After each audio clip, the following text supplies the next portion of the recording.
Hello મિત્રો, કેમ છો બધા? જે બપોરના વાગી ગયા છે 12:30 અને માર્મિકભાઈ માટે જો બનાવી રહી છું હું પૌવા બટેકા.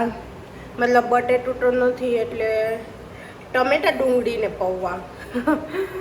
કેમ કે જે નથી મારી પાસે, મારે કેમ કેવું કે તમને હું બનાવું છું ને. માર્મિકભાઈને રાઈ થોડીક ઓછી પસંદ છે તો આપણે થોડીક એવી રાઈ નાખશું. ગેસની ફ્લેમ ધીમી કરશું. ત્યારબાદ તેમાં નાખીશું હળદર. ત્યારબાદ આપણે ટમેટોને ચોપ કરેલા કાંદા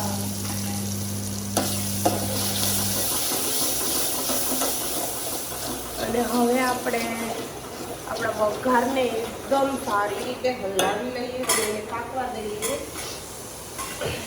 આપણા માટે બનાવતા હોઈએ ને મોટા વ્યક્તિ માટે તો થોડુંક એવું કાંદો અને ટમેટું કાચું હોય ને એ ભાવે, પણ માર્મિક માટે બનાવવાનું છે ને તો એ તો નહીં ચાલે. એના માટે હું એકદમ વધારે એક્સ્ટ્રા પાકવા દઈશ. અને આપણે હવે જોઈએ કે માર્મિકભાઈ શું કરે છે. શું કરો છો? ગાલે ડાળીઓ ચોટાડ્યો છે ને? ગાલે ડાળીઓ કેમ ચોટાડ્યો છે તાલી? તો મિત્રો માર્મિકભાઈ રમે છે ને તો હવે હું છે ને આ બટેકા પૌવા વઘારી લઉં.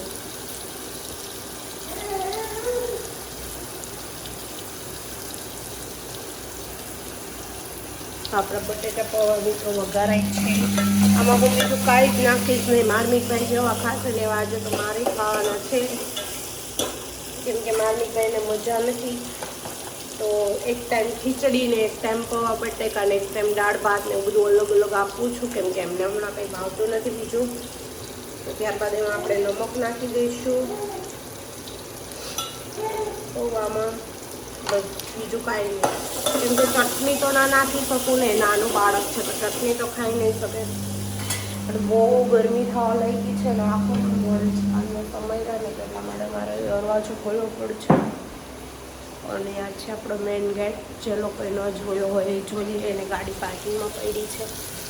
અને આપણે પૌવા બટેકા બની રહ્યા છે. તો આજે ખાલી બપોરે પૌવા બટેકા બનાવીને કીધું લાવ એનો જ મને વિડીયો બનાવવો છે. સારું મેં કીધું એનો વિડીયો બનાવી નાખું. હવે એમાં એડ થશે આપણે તેને મેરે પૌવા.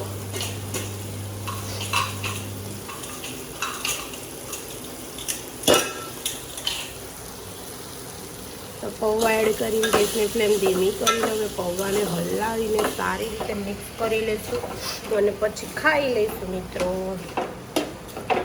કેમ કે નાના બાળક માટે છે તો વધારે કંઈ એક્સ્ટ્રા પણ ના નાખી શકાય ને આમાં.